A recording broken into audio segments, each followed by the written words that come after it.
One pledge allegiance to the flag of the United States of America, to the republic for which it stands one nation under God, indivisible, liberty and justice. This is discuss and take action to elect the chair and vice chair to the Board of Finance. So what I would like to do is take nominations for the chair. Are there any nominations for chair? Nominate. I nominate John McCarthy. Thank you, Bob. There was any other nominations for chair? Second time, third time, there being none. All those in favor, John McCarthy chair, please say aye. Aye. Any opposed? Abstentions? Motion carries. Thank you, everyone. Next, order of business will be to nominate a vice chair. Let's take nominations for vice chair for the Board of Finance. Mr. Chair, I'd like to nominate Matt Gordon for vice chair. Matt has served well, and I'd like him to continue. We have a nomination for Matt Gordon for vice chair. Is there is there a second to that nomination? I'll second. Thank you, too. Any other nominations? Second time? Third, see no other nominations, no other nominations closed. All those in favor of Matt Gordon continue on as vice chair, raise your hands or say aye. Aye. I didn't hear his. I'm gonna say no. Any opposed, abstentions, that motion carried. Congratulations. We have a motion, can I get a motion to approve the minutes from October 15th, 2025? So moved. Motion made and seconded, Bob and John, John and Bob, almost simultaneously. Any amendments? Seeing none, all those in favor say aye. Aye.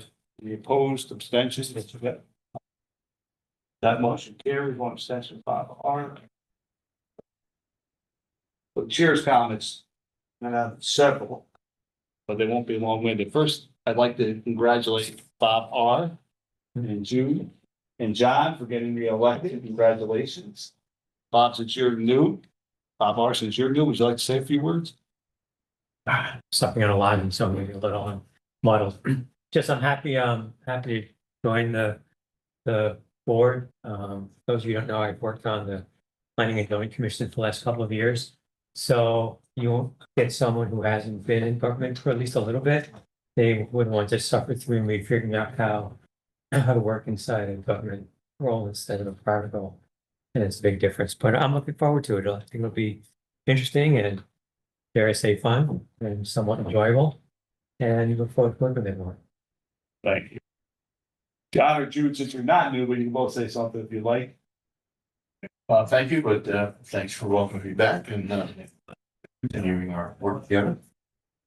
Jude?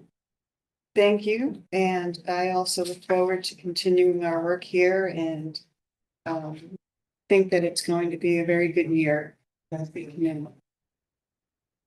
You have an excellent Board of Finance Development, Bob, as well. The other two that were reelected, also Matt was vice chair, and I want to thank everyone for their support. Looking forward to as Bob, as you said, a good year, a fun year. You have a little bit of fun, and we work very well together, and I'm happy about that. Other than that, I want to wish everyone a very happy, healthy, and safe Thanksgiving, especially for traveling. So happy Thanksgiving. Which we're not gonna meet before Thanksgiving. So states. I wish everyone happy, healthy, and safe Thanksgiving. I am gonna go from right to left. Finance member comments, Bob. B, start with you. Congratulations to the newly elected, and I wish you all a happy Thanksgiving as well.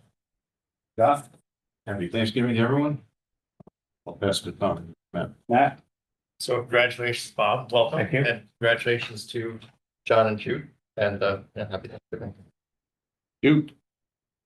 My comments are the same. Happy Thanksgiving and look forward to it. Congratulations to John and Bob. And looking forward to this year. Bob? Yeah, happy Thanksgiving to everyone. John, Bob, you're gonna fit in really well here. Go ahead, John. I'll talk some dollars and cents. Just a report on the pension committee meeting. We had a meeting this morning. A lot of dollars being thrown around in percentages, but came came up with two items that I think is of interest to the Board of Finance. Number one, the earnings on investments exceeded long-term what our actuary estimates. We have an assumed rate of return, so I think that's a very good thing. And obviously, if we were short, that would put pressure on the town and pressure on us to find the extra dollars. But number two is they brought up the whole issue, and we've talked about it for a number of years, is OPEB, and we have not funded OPEB yet. And half the towns in Connecticut have started to fund OPEB. The bond raters on Wall Street are starting to really look at that. And when we look at what our fund balance is, we've had these discussions in the past, it's not what it appears to be when you dig deeper. And I have concerns that we're using that fund balance for our operating budget. We've been throwing $500,000 a year into the budget. What I would argue is we reduce the mill rate pressure on that, but we should be funding these long-term liabilities. When you look at those long-term liabilities, and Stacy, I think we came up with this morning 40-something million dollars. 16 for the OPEB. Yep. And how much for the pension? Was it 30? I don't know. Yeah, somewhere in that ballpark. But that wipes out our fund balance right there, and we have not addressed OPEB yet. And I'm hoping that this year, rather than throwing it toward operating funds, we do start funding OPEB. So that was the pension committee, beach and rec. I think, what's going on there, we all should keep an eye on that because it's going to be some big dollars. Right now, they're in the middle of the public information sessions. The first one was at Neck River, and the second one will be at the senior center in December. So I think it's just something we have to keep on our radar because obviously those are going to be some big ticket items. So just some reports on the committees I'm on, and I echo the congratulations to our newly elected and wish everyone a happy Thanksgiving. Thank you, John. Okay, our first select woman is here, Peggy Lyons. Good evening, everybody. Congratulations to the newly elected and the re-elected members of the Board of Finance. Welcome as re-elected officers. First item to update is our new debt issuance plan. We should be receiving, we had a rating agency presentation. We'll be receiving feedback from the rating agency. We don't expect any issues. There's not been any concern raised about some of the topics that Mr. Rasmus commented about, but we intend to see a consistent AAA rating, although there's no guarantees until we get the final report.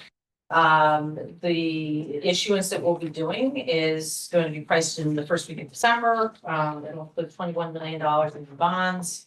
Those bonds would be taking out one-year bands that we had issued last year, and then $25 million in new bands.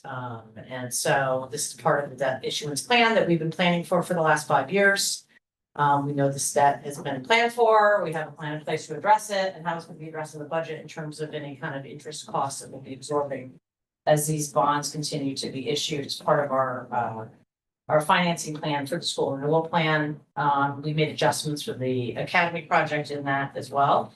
But all is going according to plan, and we don't envision seeing a difference, a substantive difference in interest rate as well in terms of what we received last year versus this year for pricing for the bonds. So all good there. Would mention that update. Hopefully you are all following what's going on with the academy. We received 4 expression of interest when we went out with that process earlier this year, and we're going to be holding public information sessions where there'll be presentations to the public on the 4 proposals. Those are likely going to be now the first week of January, just because of scheduling. It was hard to get board members time. December is a very busy time, so it's likely going to be the first week of January now. But to stay in tune to that, because depending on different decision making that happens with the Board of Selectmen and where we want to proceed with this, the Board of Finance will be a part of that process. So I'll just keep highlighting that you should be following that process. The other thing I just want to do is highlight once again, the Finance Department received an award of excellence from the GFOA. Wow. their, uh,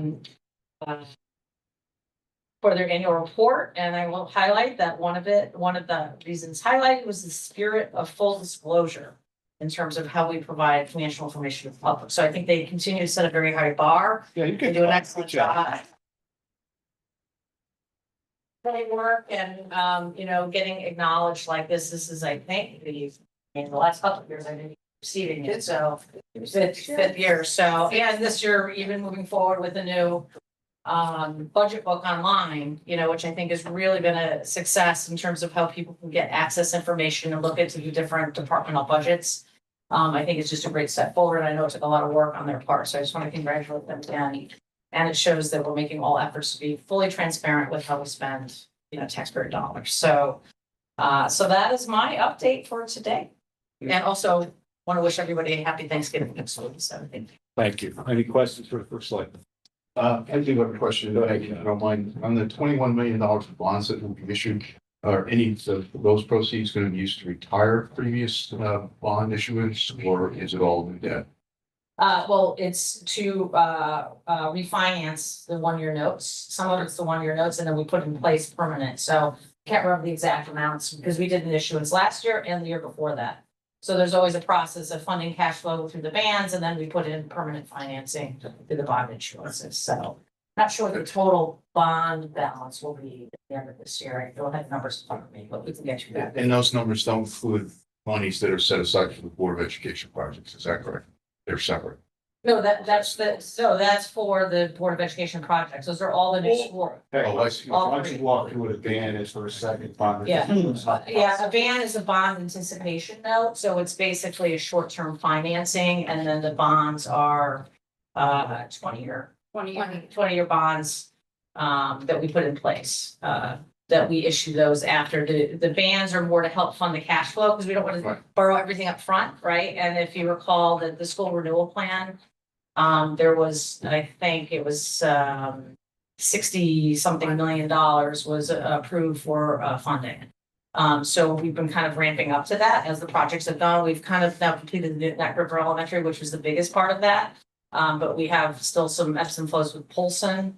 So there'll be a small issuance next year, right? And then it should be. Yeah, so the total of the 3 projects were 89 million. The Neck River was about 61 million. I'm thinking that though, because we'll be getting reimbursement. We'll be paying some of that. Well, that's the other reason why you should advance too. Yeah, Get some right. reimbursement. We're gonna get From some this financing. No, exactly. Sorry, I didn't mean to jump in. Then the payoff for the bands, Peggy, I just looked it up, is $30 million. So out of the issuance that we're going to do in a couple weeks, we're gonna be paying off old notes. As well as fund expenditure. Sounds like you're basically taking your short-term borrowing and tying it to your short-term expenses. Exactly. Yeah, we do cash flow projections. We just went through this exercise last month for this next issuance. And we look at what the needs are. We put up a plan. We work with the municipal, which is our advisor, and that's how we structure kind of what the offering is going to be and the timing of that. And every year we look at it again and refresh it, and then so we can make the learnings for the year. So we have to go down to the deep level of, our construction manager and, what are the big payments? Like what equipment are we buying? What are we, figuring all that out. But this is all tied to the school projects. That's part of what you vote on when you vote for bonding. So it's not funding other capital projects. Everything else, what was Academy? We have 6 million from Academy last year, but we won't be having any new issuance for Academy. And then this is all for the school room. Great, thank you. Any other questions for first selectman? Thank you, Peggy.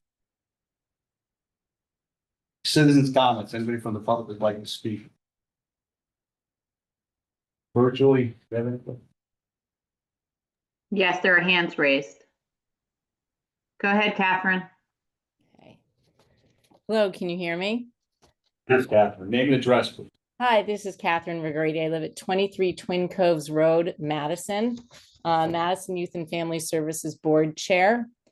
Madison Youth and Family Services respectfully urges the Board of Finance to give serious consideration to establishing a full-time position for Madison's outreach social worker, Maya Cadell, either by converting her current grant-funded role to a full-time mediated by ensuing her continuity as a full-time town employee upon expiration of her grant.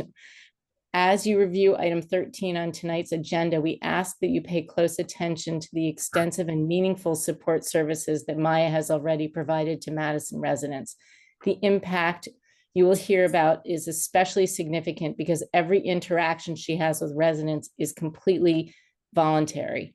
In a time when addressing mental health needs is more critical than ever, Maya has earned the trust of our community. Residents are seeking her guidance, engaging with her recommendations, and benefiting from her expertise. Her work has also had a direct and measurable effect on public safety. By addressing challenges as they result in an initial encounter with police, Maya helps reduce the risk or the likelihood for repeat calls to our first responders.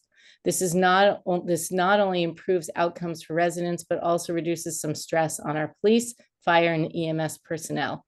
Maya's role is essential to the well-being of our community and to the effectiveness of our public safety system. Ensuring that she remains in Madison as a full-time employee is not only an investment in her work, it's an investment in the health and safety and stability of our town. Thank you. Thank you, Catherine, for your comments. Anybody else in the public would like to speak? So there's no other hands. Anybody else? Second. Go ahead. No, I was just confirming there were no other hands. Thank you. Third time, public information system is closed. So we need to just take action to appoint 2 Board of Finance members to the CIP committee. I already have 2 volunteers, so John Mulder and Bob Donahue, so congratulations, guys, are CIP members of the Board of Finance. We need to appoint a non-voting member of the public to the CIP project. I think Laura Downs has done an amazing job. She's always very prepared. And reappoint her to the CIP committee. Discuss the possible action for 26, 28 board liaison assignments. So there are some here we need to go through, and I would just like your feedback, and someone's more than one person wants it. So CIP we did because Bob and John reached out to me. Senior Services, Bob Donahue, I'm assuming you're gonna stick with that. Yeah. John, you're on feature rec. Katie is BOE. Katie is retired. So we're gonna need a volunteer. We don't have to decide this time, but I'd like to know who's interested in doing it. If you want to, just jump in, let me know. Board of Selectmen, that was myself and Katie, so we'll need somebody else also there. John, you're gonna stick with the pension. That was a question, John? Yes, I'm sorry. I'm fine with that.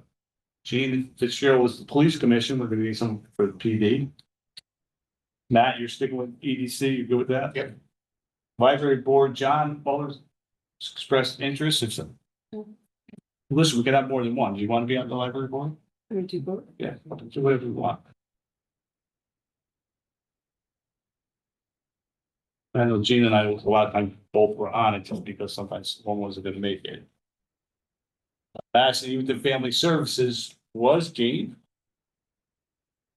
Jude has been doing that, she like it done. Ambulance Association, Matt, that's you? Yes. And then ad hoc was Katie and Bob Donahue. Bob, you're gonna continue with that also? Yeah. And so what we need is somebody to let me know.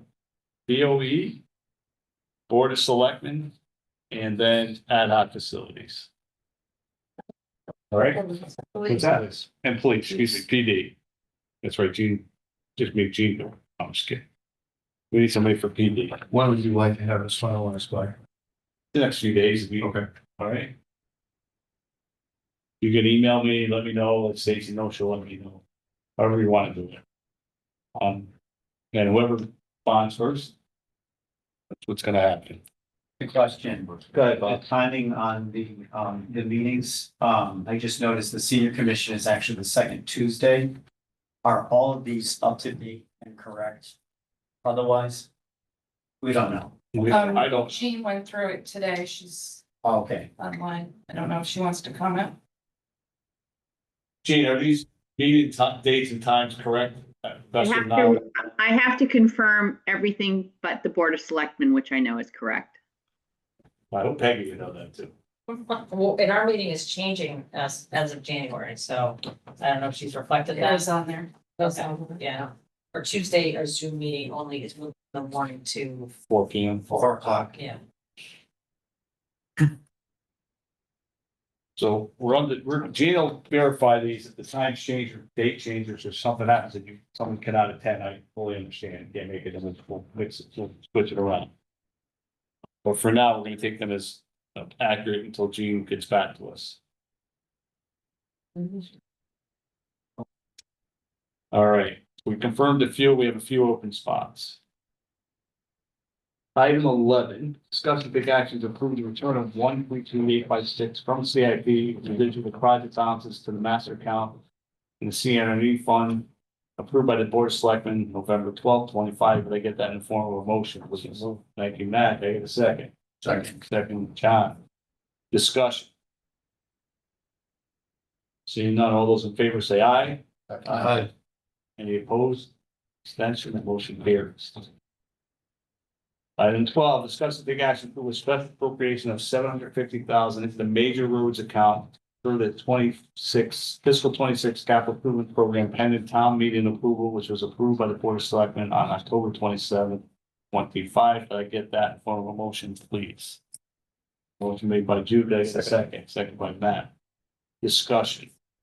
Mr. Chair. Go ahead, John. Yeah, concerning items 12, and I guess this will apply to 14 too.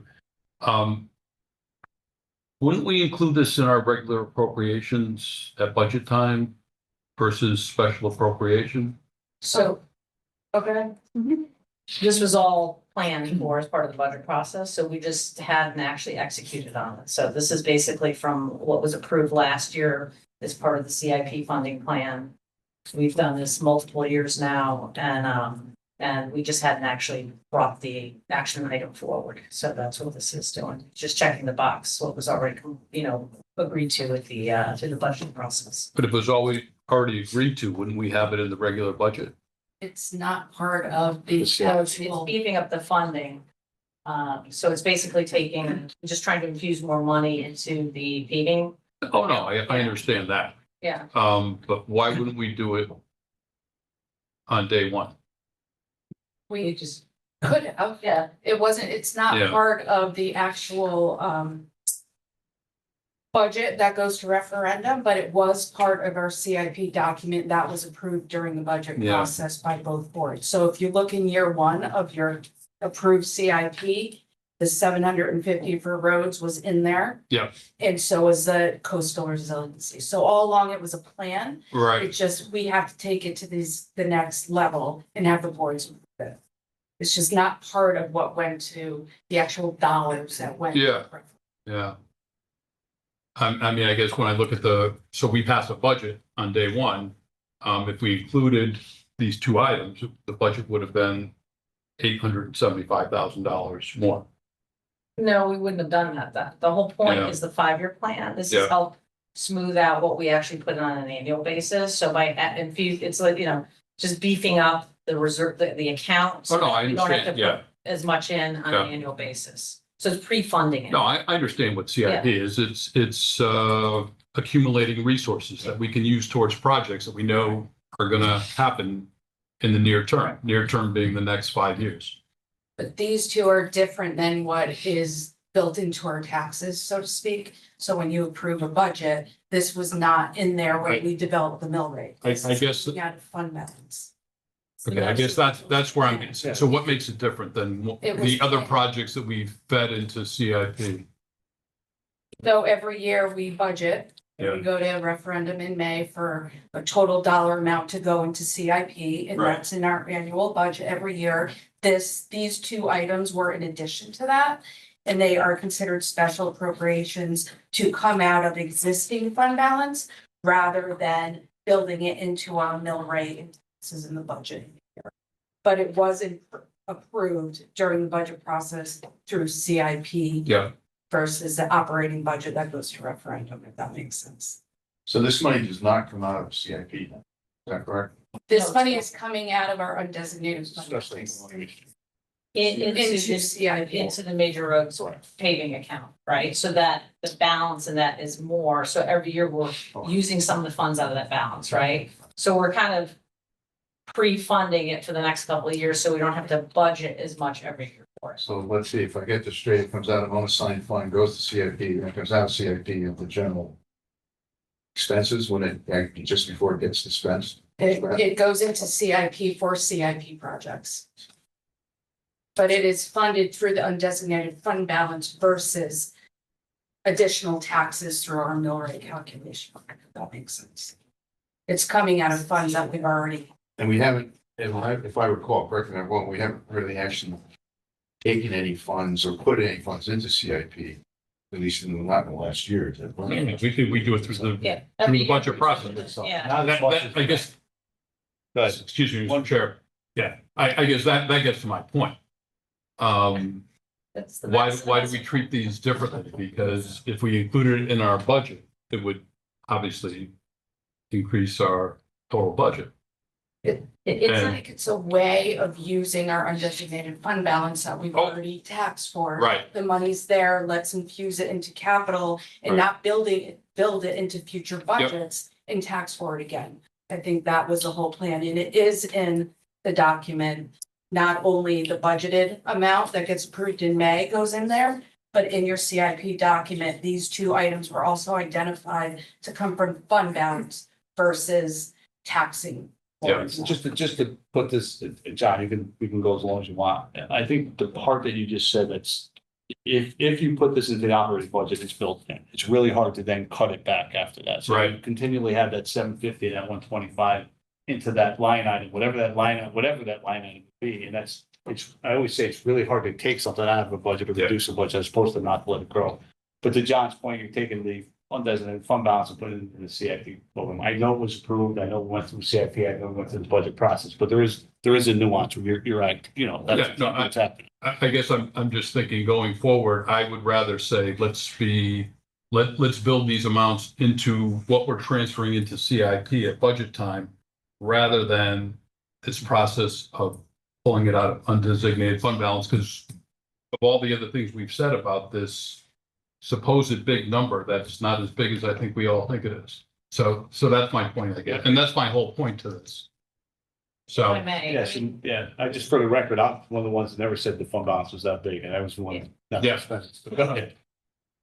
But it's not like we're spending $750,000, right? This is just building up the balance so that we can meet our needs over the, it's not a one-year number. Yep. Right? So it's really to help build the balance up. So for the next 5 years, we know that the account has enough balance to meet our paving needs of the next 5 years. So it's just pre-funding it because we happen to have the money now. If next year we have a dramatic fall in our fund balance and we decide that we don't want to do this, we would look at it, but this is just helping us get ahead of what we project over the next 5 years that we need No, I- pre-funding. I understand. I guess I'm more about the process, so, maybe we should think about, that total amount that we throw into CIP in the budget should absorb these types of things. I guess that's my whole Fair point. point. Yeah. Go ahead. And that's what it takes Yeah. 3 different things. Some of it's through the budget, right? Because we have an annual CIP contribution. Some of it is basically the debt service because we're paying for our Yeah. capital projects with debt. And then the Grants. third is using the fund balance, right? So it's kind of we massage it every year, what that balance is. Debt is going up, so we're cutting down where our capital budget is. And then we're using the fund balance to supplement that. It's a balance. It's something that for John, but for Bob and so I have not done yet is that, we were gonna do it before July, August, and just gonna get together, so we'll have a session with the board and go for the states on that here and go for the MIT. That's the plan. Playing that out. I think and part of it, we could put more money in CIP, we could put money in OPEB, but it's not an endless supply. Yeah, no, I know. We still have a motion in a second, I'm pretty sure on that. Is there any other discussion? The motion was made and seconded to approve a special appropriation of $750 into the major roads account for the fiscal 26 capital improvement program pending town meeting approval, which was approved by the Board of Selectmen 10/27/25. If there's no further discussion, all those in favor say aye.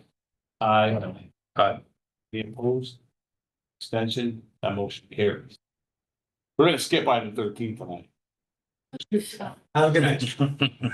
Update from MPD and MI, Madison Youth Family Services for the outreach social worker program. It's all yours. Go ahead. So I'm gonna stand up. I guess this is the better screen to stand. There's a PowerPoint presentation. Thanks, Al. First of all, thank you all to each of you in the Board of Finance. Happy Thanksgiving. That seems to be the theme tonight. I'm gonna run through what we've learned around our outreach social worker position. For those of you who have been around for a little while, this is a position that we've launched here based off of a grant. Maya Cadell is our actual outreach social worker. Captain York is here also representing the Madison Police Department. So I'm going to walk you, I don't have a lot of slides.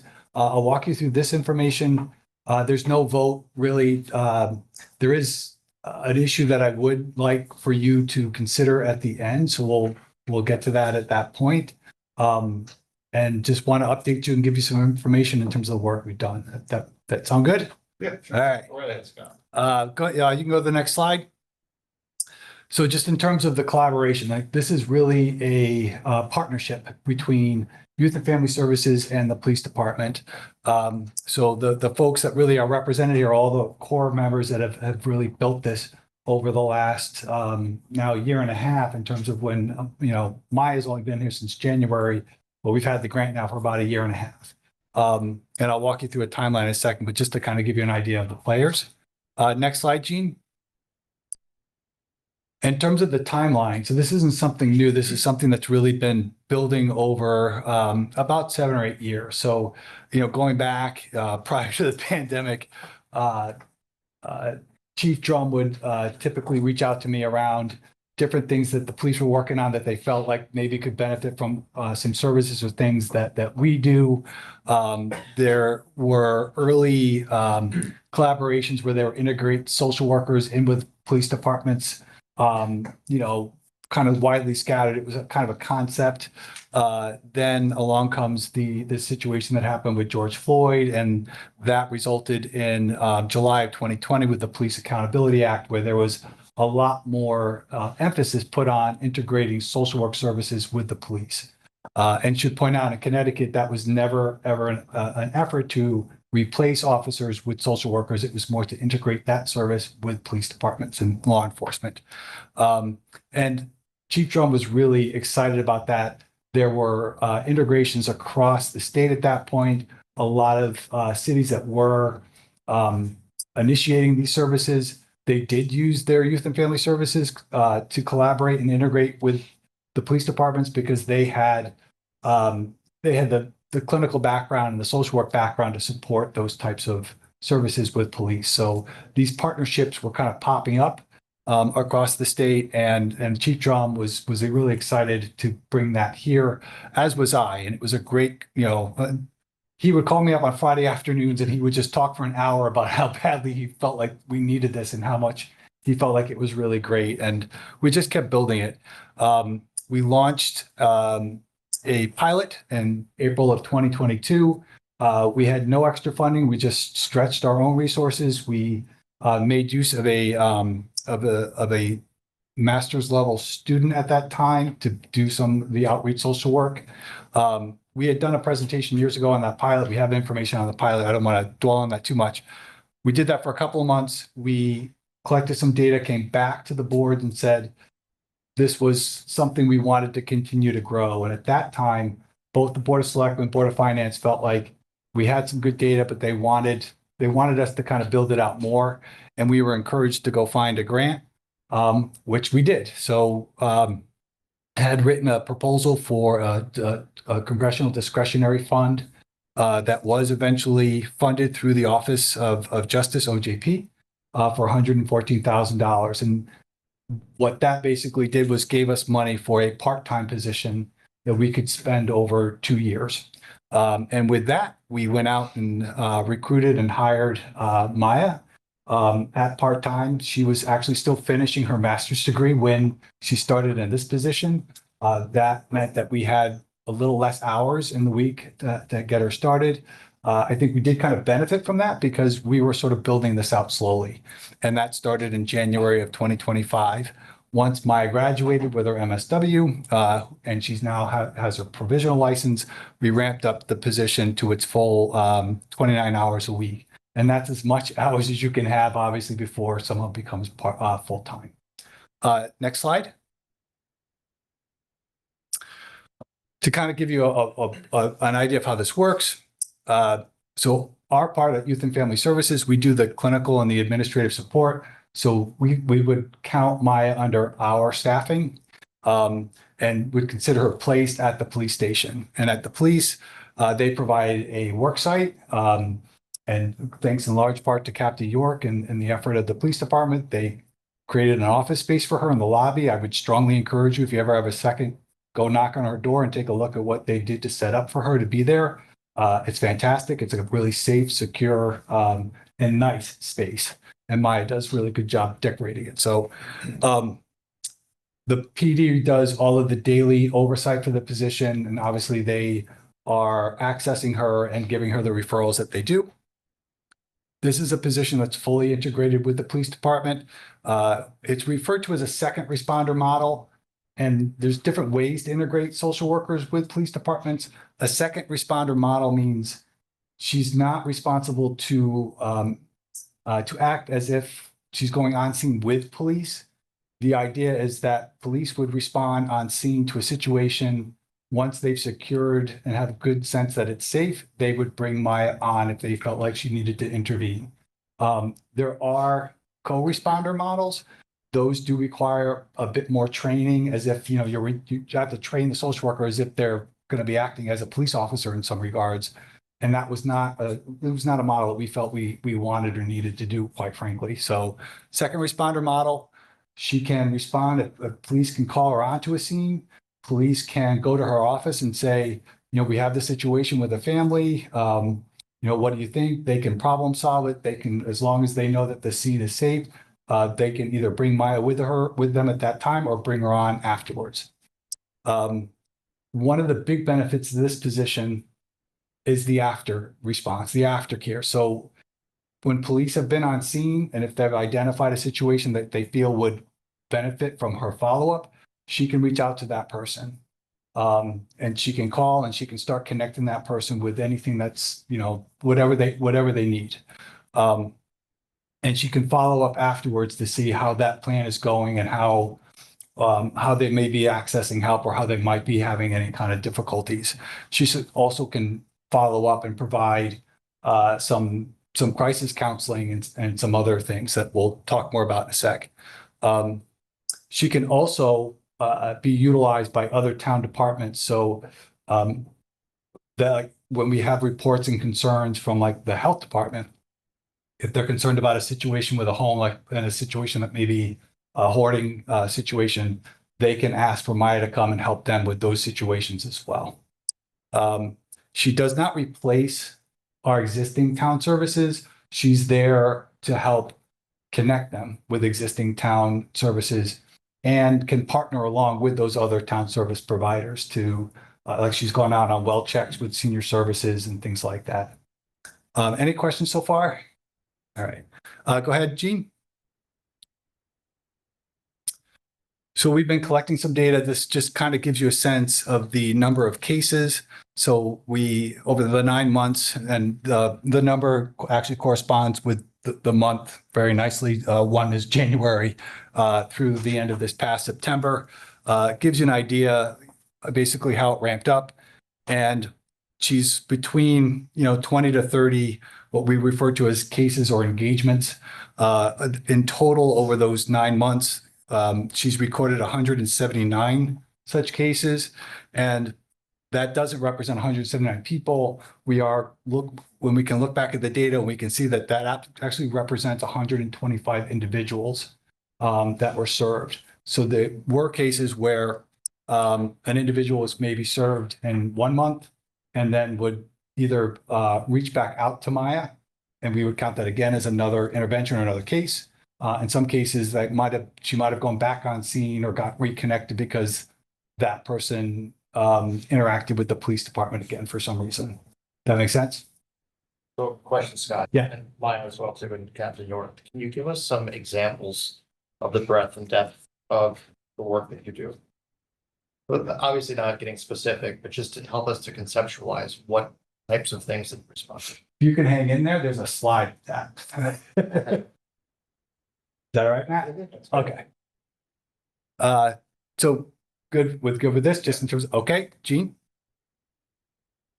To give you an idea of who we're serving, so the vast amount of the referrals are in the demographic of 40 to 64-year-olds. So that represents the yellow. So most of the people out of that 179 are older adults. The next grouping up is 26% 65 and above. So those are our seniors. We were a little surprised to see the under 18 be as low in terms of the pie. But that reflects the actual number. And then we've got some young adults here, about 12% of those cases. And then again, another sliver of that 26 to 39. But for sure, she's interacting with older adults and senior citizens for the majority of the work so far. Next slide, Jeannie. In terms of what the primary contributing needs, so we're recording what's identified as the primary driver of what the service need would be. So blue is what we identify as a primary, and the red represents a contributing or secondary. We felt it was important always to know a primary purpose for the referral, so we would have that, and then would count as many contributing factors as well. So we'd have a primary, and we'd also know, and as you might imagine, a lot of these cases are complicated.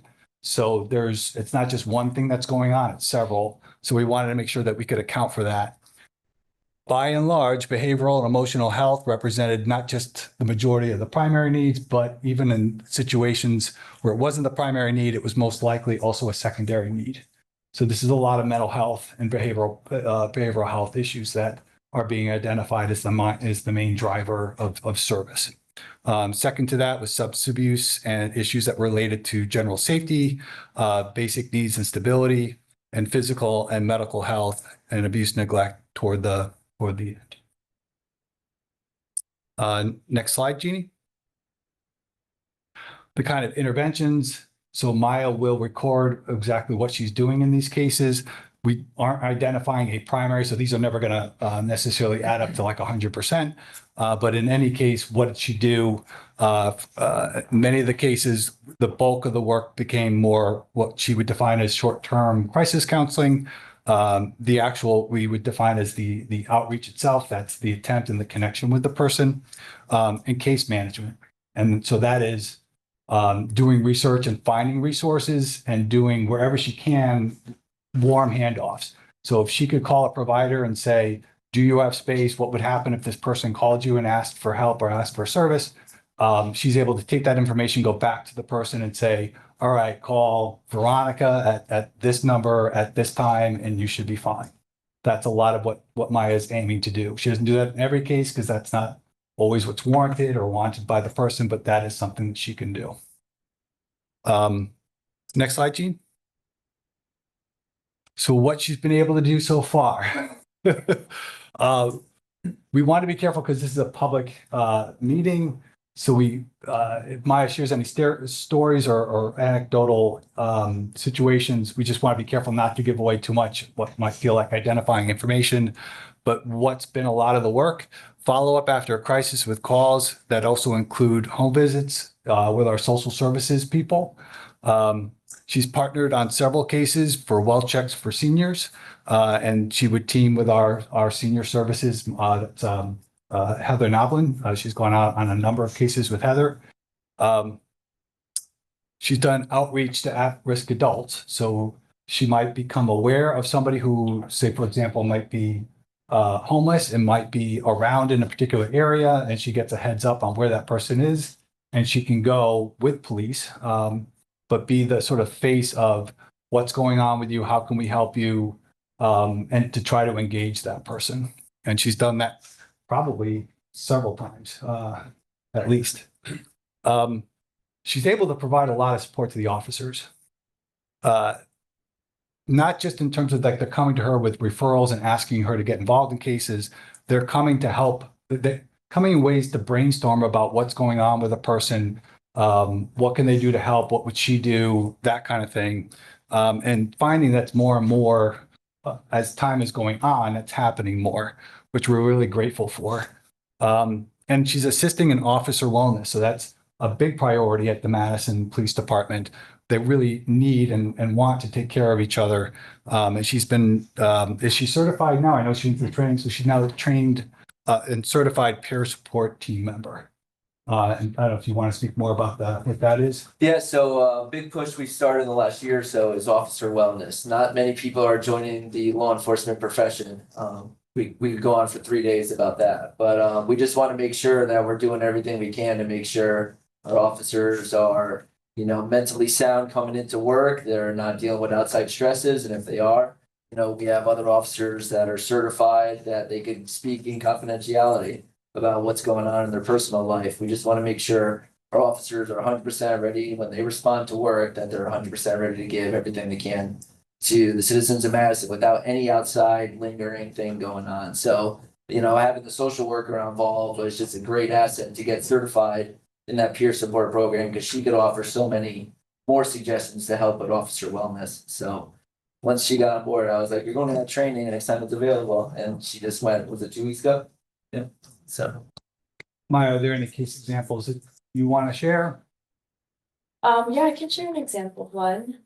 So there was a DV incident one night, and the following morning, I checked in with the victim, and it turns out that person was having some trouble processing what happened, and they weren't connected to any services at all, really. So that's an example of a warm handoff. So I was able to reach out to an outside agency that had you know, some services that she could benefit from, and I reached out to them, and she connected with them, and I still followed up with this person for a few weeks, and I got great feedback from this person.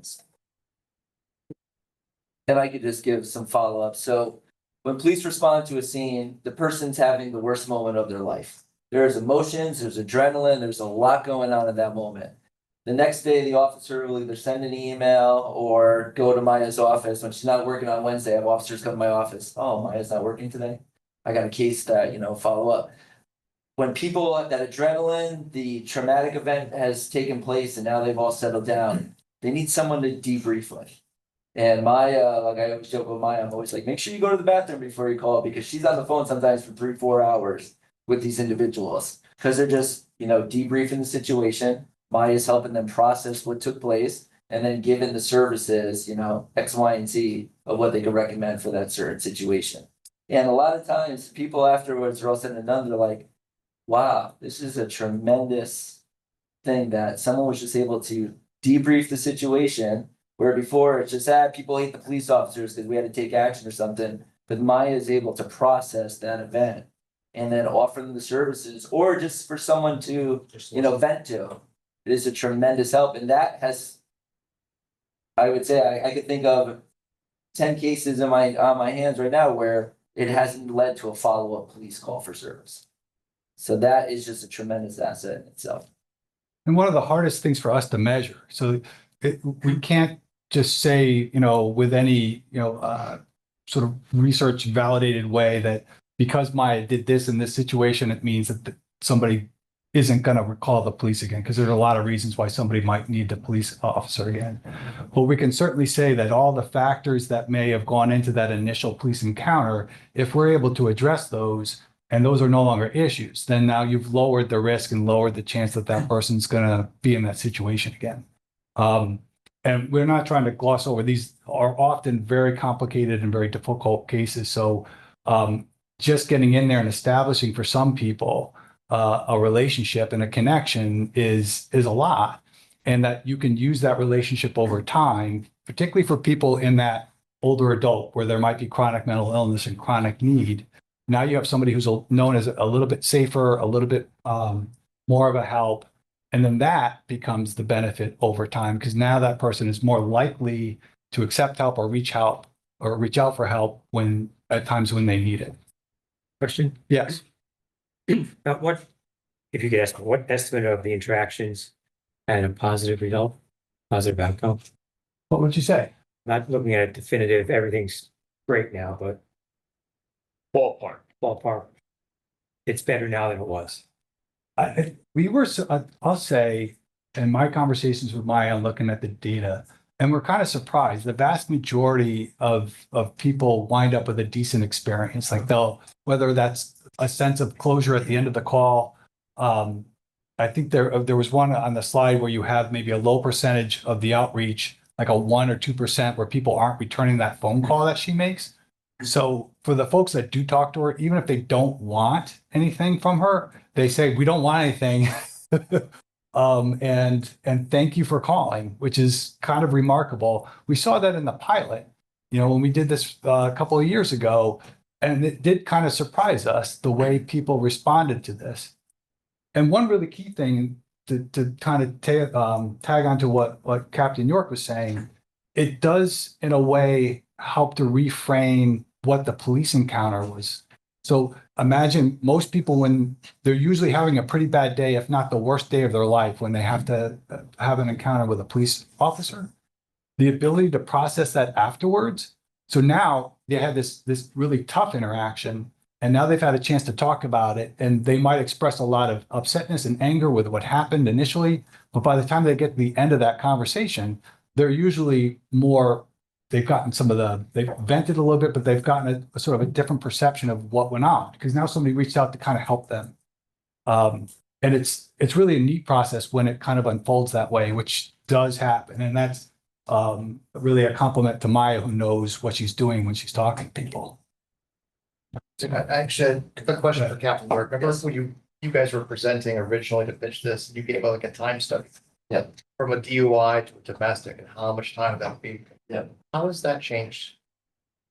Well, so let's just say for like a psychiatric emergency as that second responder, yes, it is. Sometimes it will extend the time because obviously we make sure the scene is safe and then we call Maya onto the scene. So I can't say that's speeding up our call for service, but are we going to get a better outcome? Because now Maya could connect with the social worker or the doctor that's at the receiving end of, a hospital, a psychiatric facility, where the quality of care that, Maya brings her training and expertise to, like, I call police officers, we're kind of like home inspectors. We know a little about a lot.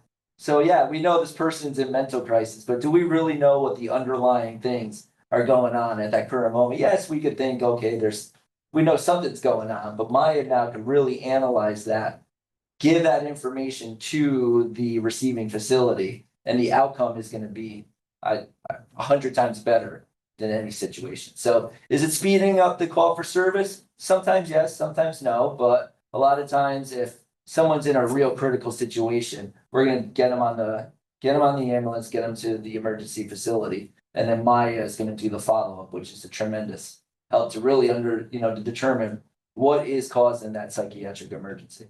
So just to clarify, so it's better outcomes, it's better for the residents. Yep. But from the argument originally that it's going to reduce the workload on the police, and that really hasn't changed. Well, we're still going to respond to psychiatric emergencies. Yeah. We It's still, a time study. yeah, How much time goes on? yeah, we still have to make sure we are never going to put our social worker in harm's way. So the police officer is always going to show up. We're always going to make sure that scene's safe. And sometimes the person is just completely mentally unstable. It's not going to be a follow-up at that moment for Maya to respond as a second responder. We're going to send that person immediately to the facility, and then Maya is going to follow up the next day or so.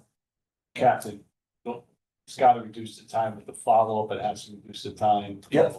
And with all the respect, as you said before, sometimes people see police officers and get a little nervous. Where we're, not to cut you off, sir, where we're seeing the cut down in the call is we're not going out now 2 days after the first one. That was. Yep, yeah, we're not seeing. The avoidance of another. We used to have individuals where in a week-long process, we've committed them 5 times to the emergency room. Now we're dealing with that situation once.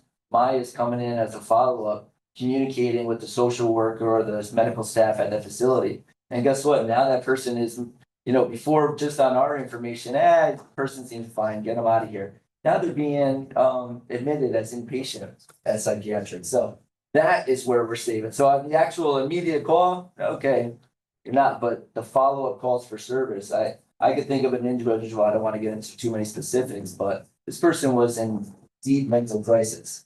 We've, dealt with this individual repeatedly. Maya finally has got that connection with the family and with the facility of the staff. And now it's, I don't want to, knock on wood, but that person is getting the treatment they need. It's gotta make, I don't want to say your lives better, but it's gotta help. Absolutely. And then just as a law enforcement, public safety, now we're not going to repeat calls. That's reducing our uses of force. That's reducing any time, that's liability. Every time we have to put our hands on something, that turns into a liability aspect. So there's not only the call for service, but now we're reducing the liability of public safety because our use of force situations now are going to diminish.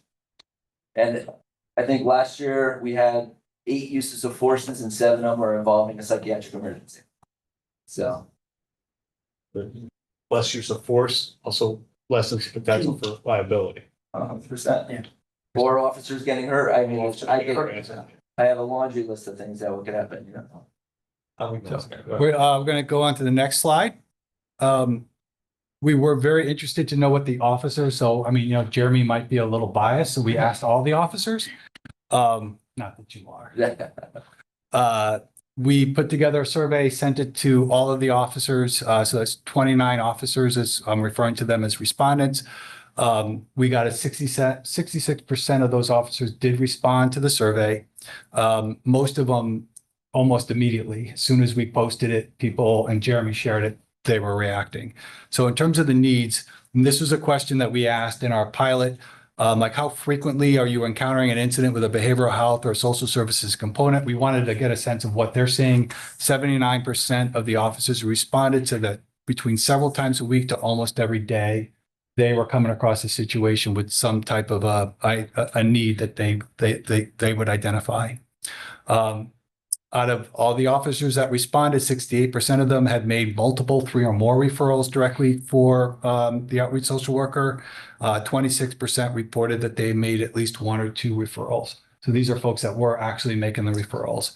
94% of those officers that responded to the survey had consulted. And that's defined as for input or guidance on a case or an experience with or without making a referral. So it was all those officers that interacted with Maya at one point. Next slide, Jeannie. In terms of this, back to your question, I think earlier, Matt, in terms of how police were saying how helpful she was, 88%, and we gave them different options, found very helpful for the level of satisfaction for effectiveness. And this was the question in engaging with and supporting the individuals that were referred. 89% ranked her as very effective in supporting the work of the Madison Police Department. And we did ask them how many of you would endorse making this position full time. 89% endorsed it strongly. Next slide, Gene. We're almost there, guys. So it's just a limited slide you're talking about? They're really just 10. We just wind up talking a lot. And just some comments that they wrote in, overwhelming. They're not asking for less of Maya, they're asking for more and, using words like immeasurable value. And I just think that that's important to acknowledge. I don't think police officers are known for adding information to reports. So some took the care to write stuff. Next slide, Gene.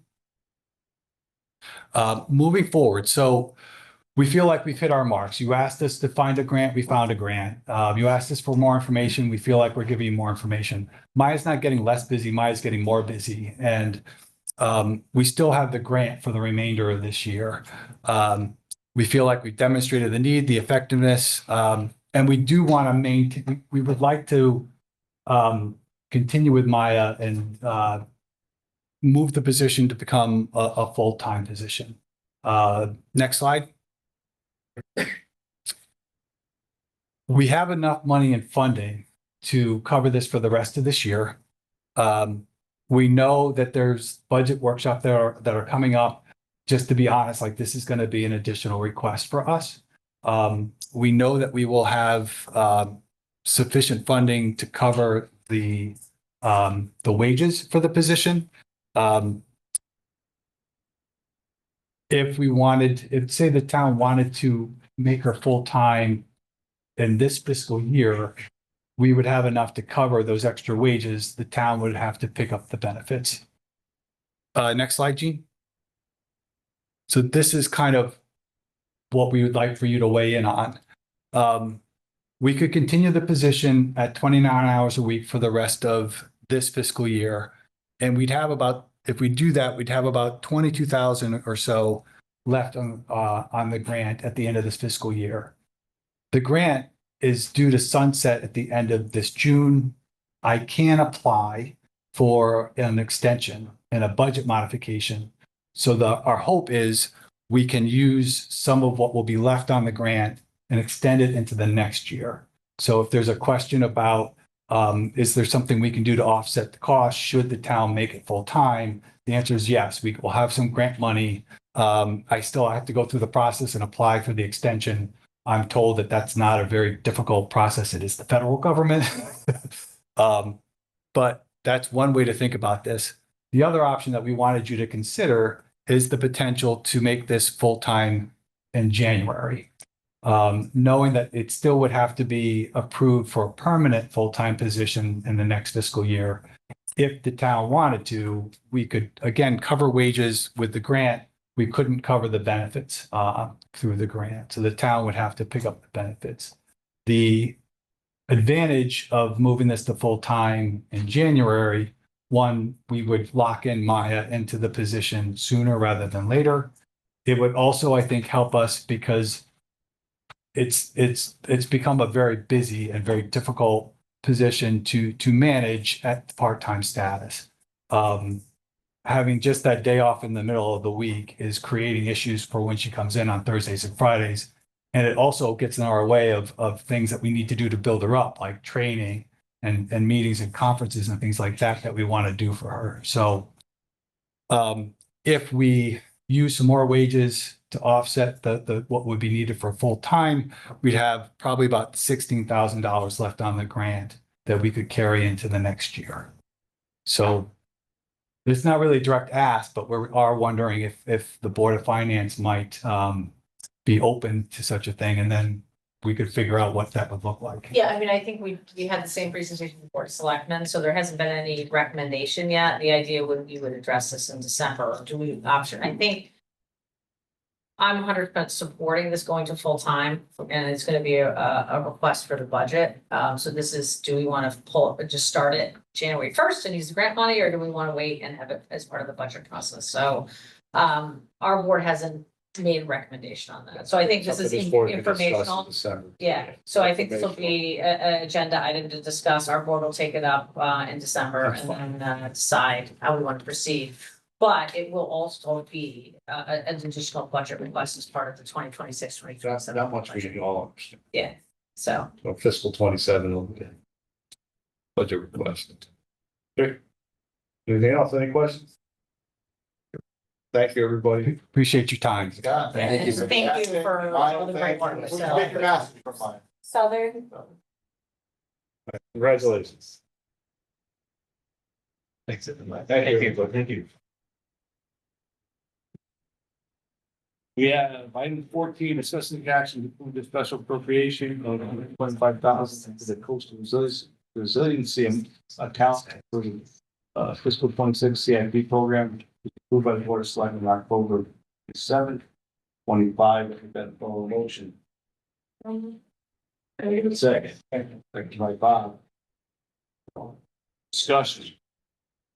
There's less than $250,000, so we're safe. The town meeting, is that? Yeah. I'm not saying we're safe with social media. Can you give us more information on this? Well, So I'll give us an action. So this is an annual thing that we've been doing since set up the coastal resiliency fund, and it's an optional contribution. So we don't budget for it, but it's always been part of CIP to build up that reserve. Then there's a special fund in CIP That's the Middle Beach Drainage Project, for example. That was one of the projects more recently that we've been using funds in there to design that project, right? So this is just a contribution that we're making to build up those reserve funds. And that went through the CIP process, similar to when we talked about the paving. It's the same process. Any other comments? John? I mean, I'll just reiterate what I said before, going forward, I think we have to take a look at these types of things and say, do we include it as one number, the budget, and rather than this whole special appropriation, because I think, again, it kind of foggies up the, what the total budget really is when we have these commitments that we're making and consideration. I think just next budget season has to go into looking at that, making a possible change. 1 second. I appreciate that. We can have the discussion. The only thing I would say about that is these are, if we don't have, if we don't want to increase the mill rate, if we don't have to do it right now, we could say, Yeah. Because I understand that, I also understand what John Rand was saying too. I mean, it artificially makes the budget look lower when it goes to referendum. So I wonder if there's other options as well, too, just to be more transparent.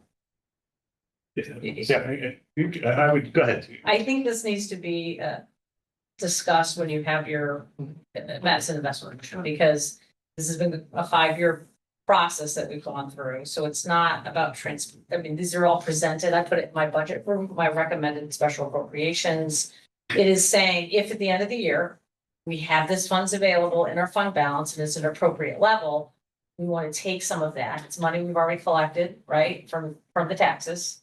So and let's redeploy that to help our capital fund, rather than just having it sitting there generating, more interest. So, and part of it is the philosophy about, do we use the interest off of that? So that's been kind of the conversation. But I think if you have that workshop, we can kind of go through historically how we've used this, and it's always been very transparent. It's been presented in the recommended budget by the Board of Selectmen. It goes through the CIP process. It's in my CIP letter. I don't know if you read that, but we always have that in there. So it's we can debate policy, right? But I think it's better to be had in that whole. I agree. I just, and I want to talk about this all night. The other part to me, it's the optional side of it, just like we may decide, right? Transparency, John, you mentioned OPEB before. We may decide to take $500,000 or $1 million from the undesignated fund balance, put it into OPEB, but that wasn't in the budget, right? But we want to do that because it's an offset. So it's just, I mean, that may be something we decide to do. Yeah. Yep. But it has nothing to do with transparency. It has to do with, do we have the money? Do we have the money? And how do we want to allocate? We may decide next year, right, here, we may say, put $500,000 here and 125 there. We may say, no, we want to put it in OPEB, or we want to do something else. And it also is, we do a 5-year fully funded capital.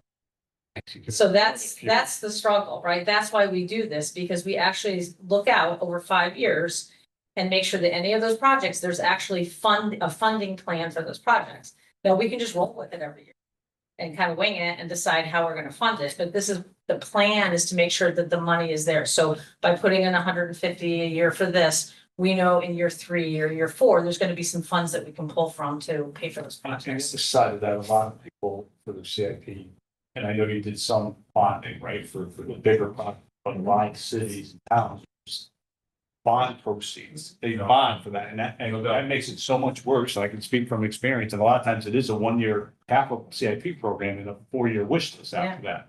But they borrow money to fund these projects, which I give Madison a ton of credit, you don't do, right? Yeah. So, but I, not to interrupt, and not to, to monopolize the conversation, I couldn't agree more that when we had that, Madison investment plan meeting. Bob? No, I was just saying that I agree with that as well. That I think that throwing out the non-transparency is definitely something that will be more clarified once we get the opportunity to have a session like that, so that this consistently seems to come up.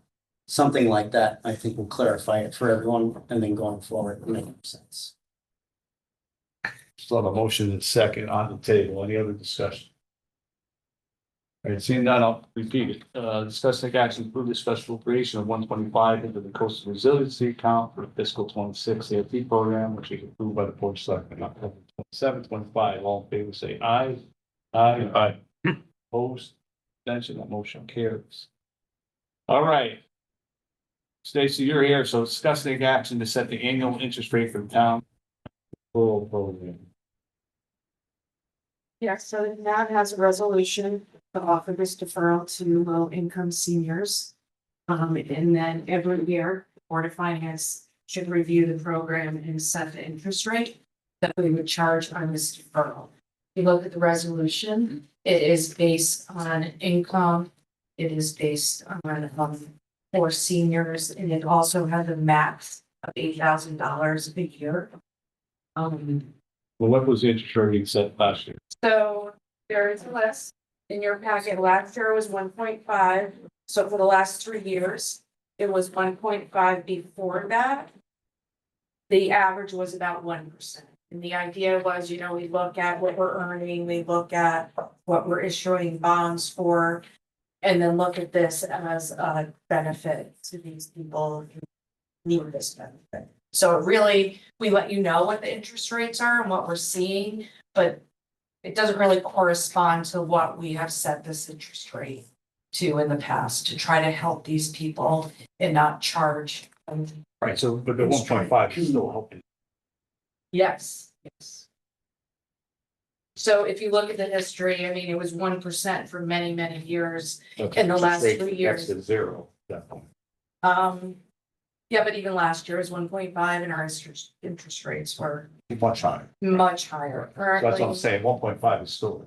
So, yes, I guess I was thinking the other way, that even though we're earning 4.7, I would not recommend increasing this 1.5 to 4.7. No, I wouldn't even.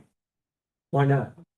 Well, it's for people who are, I'll give you my opinion, Bob. It's for people who are struggling, people who need. I understand. Also, It's just, I'm trying to understand why it's not just set at the borrowing rate, what the town is, because we're borrowing money to offset this.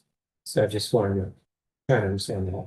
I don't think that was the intent of the original deferral program. I think it was just to help the low income and not I guess to subsidize their.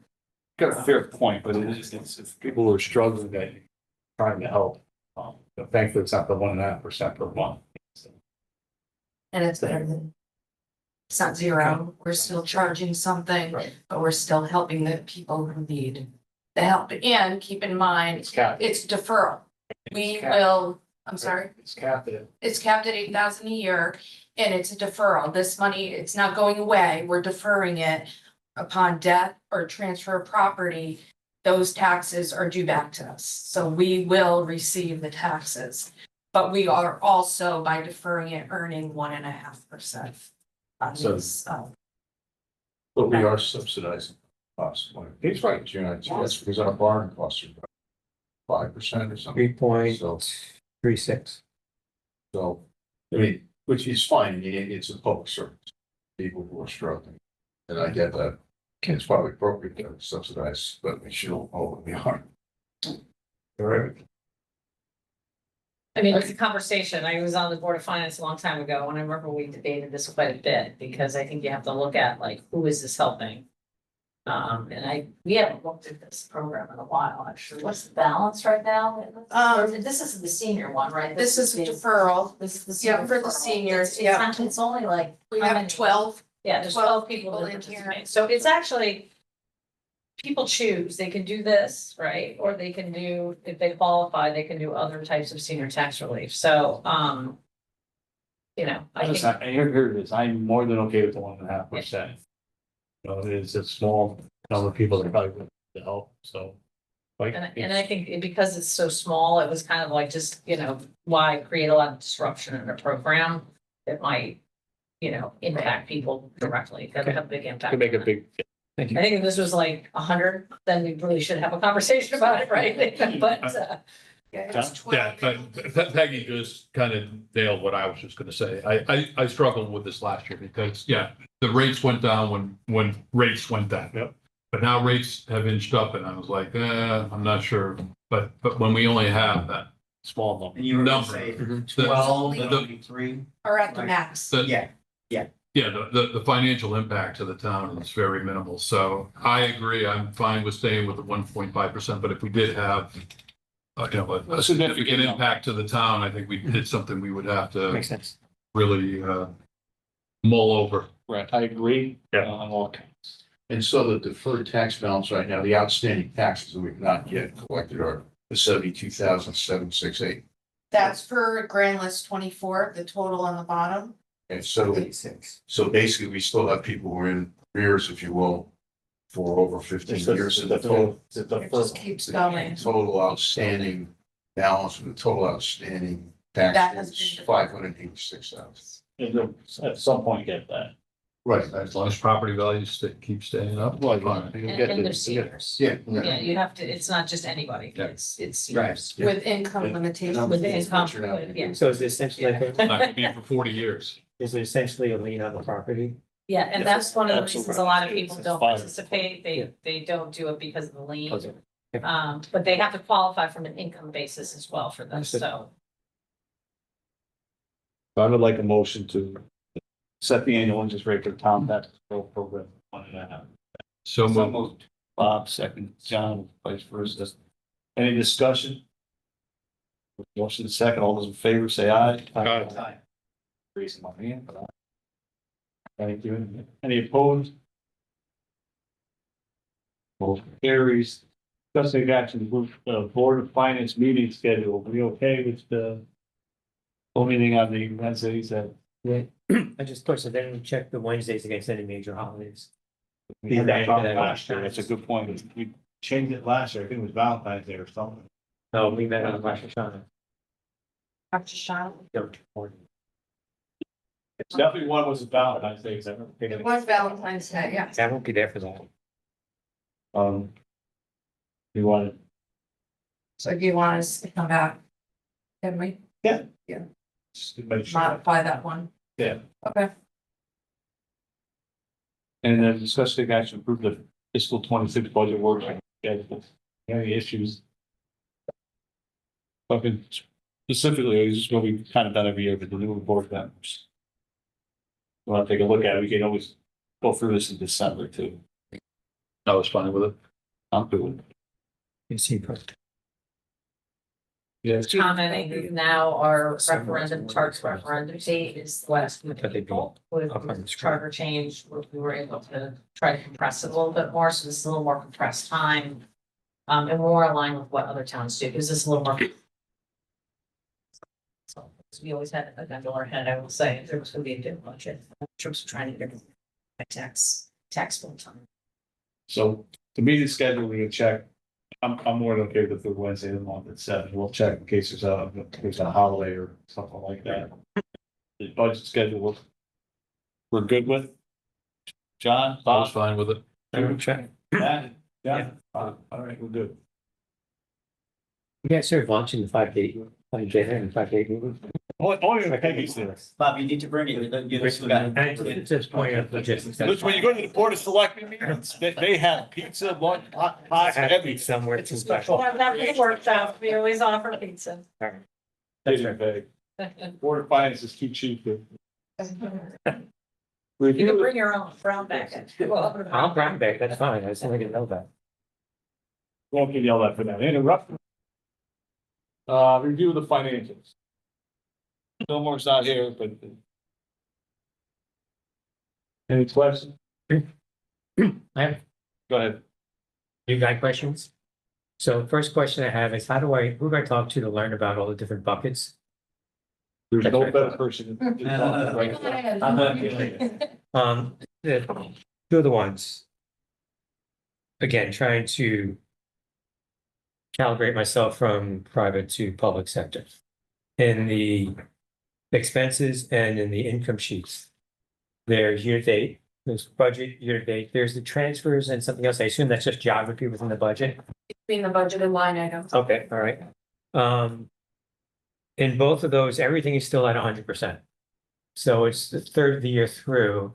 Revenue is still expected to be exactly what it was at budget. and expenses are exactly at budget, and I would expect that to deviate at some point. Do we ever review those and adjust accordingly? Yeah, so the revenues, we anticipate getting in our revenues, if we're over budget, you will see that I as saw we go that. through, as we go through the months. And then as we get closer, March, April, you know, Okay. we start talking about projections. Expenditures are a little bit different because, it's not only what we've spent, it's also, you'll see a column for encumbrances. Yeah, I saw that, yeah. And those encumbrances, what those are commitments, so technically a PO. So if we have salary is a great example. Mhm. Right now, our expenditure column is only through our payroll Right. tomorrow. But you, in the encumbrance column is what's left for the rest of the year, and then you'll see the balance. But it's hard to do projections now.